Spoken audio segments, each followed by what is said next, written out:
3 साल हो चुके थे बेटे को अपना घर छोड़कर विदेश में बसे हुए। इन 3 सालों में बूढ़ी माँ और ज़्यादा बूढ़ी हो गई थी।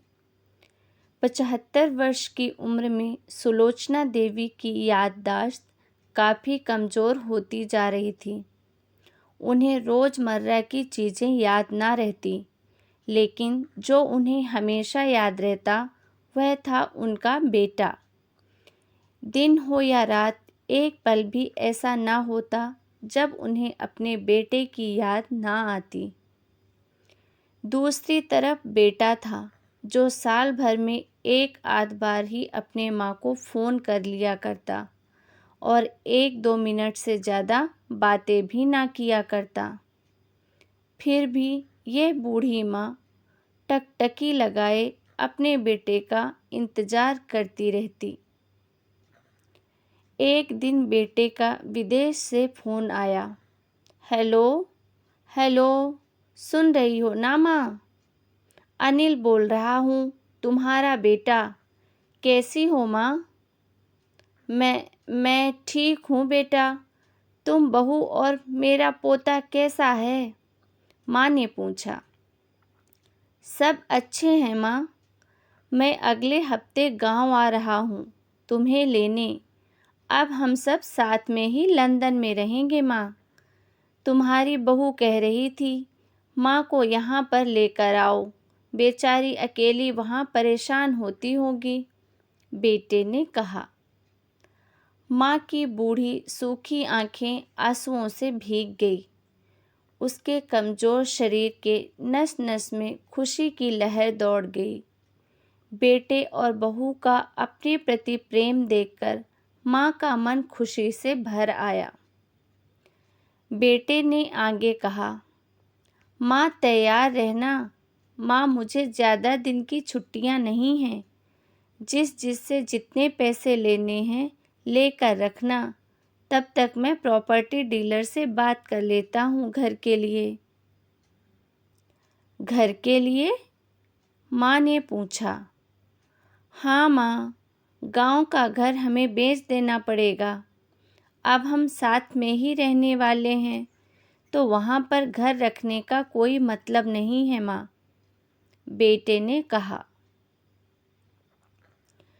बुढ़ापे की वजह से ठीक से चलने में असक्षम माँ ने पूरे मोहल्ले में घूम घूम कर अपनी इस खुशखबरी को सबको सुनाया।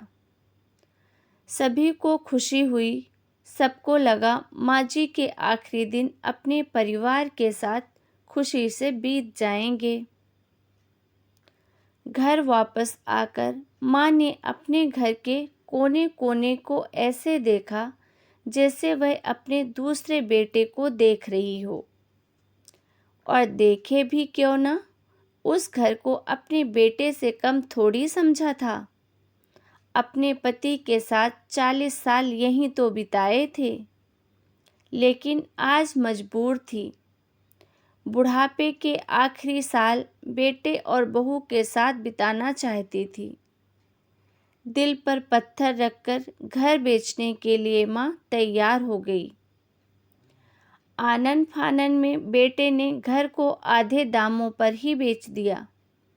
माँ ने ज़्यादा नहीं, लेकिन जिन चीज़ों से दिल लगा था उन चीज़ों को समेटा और बेटे के साथ टैक्सी में बैठकर एयरपोर्ट के लिए चली गई। एयरपोर्ट पर आकर बेटे ने माँ से कहा, माँ तुम यहाँ बेंच पर बैठो, मैं सामान और बोर्डिंग पास की जांच कर कर आता हूँ। वहाँ वक्त लगता है और खड़ा रहना पड़ता है, तुम्हें तकलीफ़ होगी। तुम यहीं आराम करो, मैं यूँ गया और यूँ आया।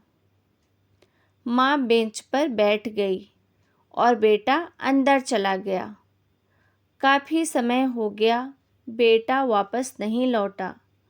माँ सोचने लगी, ज़्यादा भीड़ होगी, इसलिए देर लग रही होगी। अंधेरा होने को आया। अब तो लोगों की चहलकदमी भी कम होने लगी।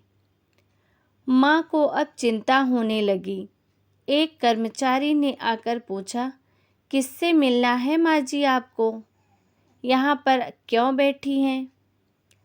डरती हुई आवाज़ में सुलोचना देवी बोली, मेरा बेटा अंदर सामान की जांच कराने गया है।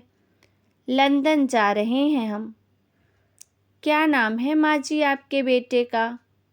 कर्मचारी ने पूछा।